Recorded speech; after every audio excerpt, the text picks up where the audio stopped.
നിലമ്പൂരിൽ നടക്കുന്നത് high voltage മത്സരമാണ് എന്നുള്ള കാര്യത്തിൽ യാതൊരു സംശയവുമില്ല. സ്വാഭാവികമായും ഈ പ്രചാരണം അവസാന ലാപ്പിലേക്ക് എത്തുമ്പോൾ അതിന്റെ എല്ലാ സാധ്യതകളിലേക്കും മുന്നണികൾ പോകും. ഈ രാഷ്ട്രീയ വിവാദങ്ങളെല്ലാം നടക്കുന്ന നിലമ്പൂരിൽ നിന്ന് ഇതിന്റെ എല്ലാം തന്നെ ഗ്രൗണ്ട് റിപ്പോർട്ട് നമുക്ക് തരാനായിട്ട് അനന്തു ഉണ്ട്. അനന്തു, ഈ പ്രചാരണം അവസാന ലാപ്പിലേക്ക് എത്തിക്കഴിഞ്ഞപ്പോൾ വർഗീയ വിഷയങ്ങൾ, അത്തരം കാര്യങ്ങളിലേക്ക് പ്രചാരണം പോയിരിക്കുകയാണ്. മറ്റ് പ്രാദേശിക വിഷയങ്ങൾ, വന്യജീവി വിഷയം, ഇതെല്ലാം വിട്ടു. ഇന്നലെയെല്ലാം തന്നെ ഈ ഷോക്കേറ്റ്, വൈദ്യുതക്കണിയിൽ നിന്നും ഷോക്കേറ്റ് ഒരു കുട്ടി കൊല്ലപ്പെട്ട സംഭവം, അതുമായി ബന്ധപ്പെട്ട വിവാദങ്ങളായിരുന്നു ഇന്നലെ വരെ ചർച്ച. ഇന്നിപ്പോൾ പെട്ടെന്ന് ഈ ഒരു വർഗീയ വിവാദം, അത്തരത്തിലൊരു രാഷ്ട്രീയ ചർച്ചയിലേക്ക് നിലമ്പൂർ പോയിരിക്കുന്നു. ഏതൊക്കെ രീതിയിലാണ് നമുക്കിതിനെ ഒന്ന് വിശകലനം ചെയ്യാൻ കഴിയുക?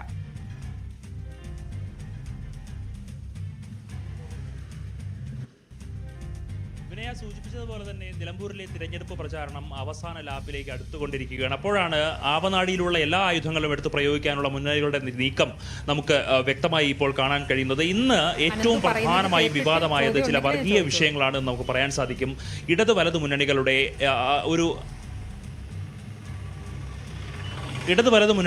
ഒരു ഈ പിന്തുണയുമായി ബന്ധപ്പെട്ട വിഷയത്തിലാണ് ഇന്നിപ്പോൾ പ്രധാനമായും വിവാദമുണ്ടായിരിക്കുന്നത്. UDF-നെ വെൽഫെയർ പാർട്ടി പിന്തുണ പ്രഖ്യാപിച്ചതാണ് ഏറ്റവും പ്രധാനമായും വിവാദമായിരിക്കുന്നത്. UDF-ന് വെൽഫെയർ പാർട്ടി പിന്തുണ പ്രഖ്യാപിച്ചതിനെ എതിർത്തുകൊണ്ട് LDF രംഗത്തെത്തുകയായിരുന്നു. LDF ഈ വെൽഫെയർ പാർട്ടി അല്ലെങ്കിൽ ജമാഅത്തെ ഇസ്ലാമിയുടെ പിന്തുണയോടെയുള്ള വെൽഫെയർ പാർട്ടിയെ വർഗീയ പാർട്ടി എന്നാണ് വിശേഷിപ്പിച്ചത്. ആ വർഗീയ പാർട്ടിയുടെ പിന്തുണ UDF തേടുന്നത് വർഗീയ വോട്ടുകൾ അല്ലെങ്കിൽ വർഗീയ രാഷ്ട്രീയം കളിക്കാനാണ്. ഈ വർഗീയ കാർഡിറക്കി UDF കളിക്കുന്നു എന്നുള്ളൊരു ആരോപണമാണ് LDF-ന്റെ ഭാഗത്തു നിന്നും ഉണ്ടായത്. ഇത് വളരെ ശക്തമായി ഉയർത്തിയത് CPM ആണ്. MV ഗോവിന്ദനായിരുന്നു രാവിലെ അത്തരത്തിലൊരു പരാമർശം നടത്തിയത്. ഇതിന് ബദലായി UDF-ന്റെ ഭാഗത്തു നിന്നൊരു പ്രതികരണം ഉണ്ടായിരുന്നു. രണ്ട് മുന്നണികളെയും ശക്തമായി എതിർത്തുകൊണ്ടാണ് BJP രംഗത്തെത്തിയിരിക്കുന്നത്. രണ്ട് പാർട്ടികളും വർഗീയ വോട്ടുകൾ നേടാൻ വേണ്ടി, വർഗീയ ധ്രുവീകരണം ഉയർത്താൻ വേണ്ടിയാണ് ഇത്തരം പിന്തുണ തേടുന്നത് എന്നാണ് BJP-യുടെ ഒരു ആരോപണം എന്ന് പറയുന്നത്. മണ്ഡലത്തിലെ വിനയ സൂചിപ്പിച്ചതുപോലെ തന്നെ മണ്ഡലത്തിലെ പ്രാദേശിക വിഷയങ്ങൾ ഇപ്പോൾ ചർച്ചയാകുന്നതേ ഇല്ല എന്ന് നമുക്ക് കാണാൻ സാധിക്കും.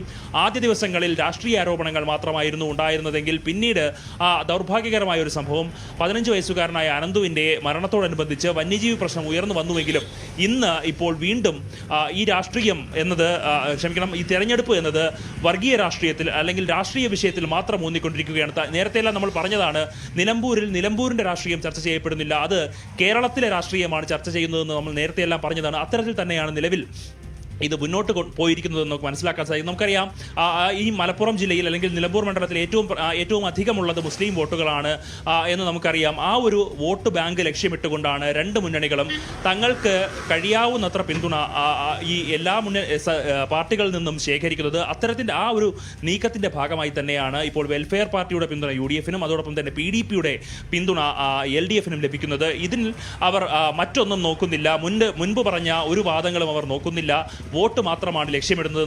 നമുക്കറിയാം LDF പിന്തുണ ഇപ്പോൾ തേടിയിരിക്കുന്നത് PDP-യിൽ നിന്നാണ്. PDP എന്ന് പറയുന്നത് അബ്ദുൾ നാസർ മദനിയുടെ പാർട്ടിയാണ്. അബ്ദുൾ നാസർ മദനി നിലവിൽ തന്നെയും കോയമ്പത്തൂർ സ്ഫോടന കേസിൽ പ്രതിയാണ്. അതിൻ്റെ വിചാരണ നടക്കുകയാണ്. അതിൽ ഇതുവരെയും അദ്ദേഹത്തെ നിരപരാധി എന്ന് കണ്ട് കോടതി വിട്ടയച്ചിട്ടില്ല. അങ്ങനെ ഒരു ബാക്ക്ഗ്രൗണ്ടുള്ള പാർട്ടിയാണ് PDP-യുടെ ഒരു പിന്തുണ LDF പരസ്യമായി സമ്മതിക്കുന്നുണ്ട്. കുഴപ്പമില്ല എന്നാണ് അവർ പറയുന്നത്. കാരണം ജമാഅത്തെ ഇസ്ലാമിയോടൊപ്പം അല്ലെങ്കിൽ അത്രയും തീവ്രത PDP-ക്ക് ഇല്ല എന്നുള്ളൊരു കാര്യം ഒരു വളരെ ആശ്ചര്യകരമായ ഒരു ന്യായമാണ് അവർ പറയുന്നത്.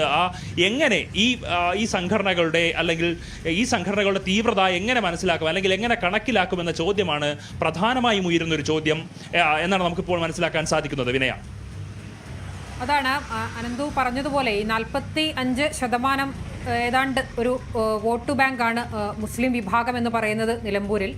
ആ വിഭാഗത്തെ ലക്ഷ്യം വെച്ചുകൊണ്ടുള്ള ഇത്തരത്തിലുള്ള പരാമർശങ്ങളിലേക്കെല്ലാം തന്നെ അവസാന ലാപ്പിൽ മുന്നണികൾ പോയി കഴിഞ്ഞു. ഏത് വിധേനയും വിജയിക്കുക എന്നുള്ളത് തന്നെയാണ്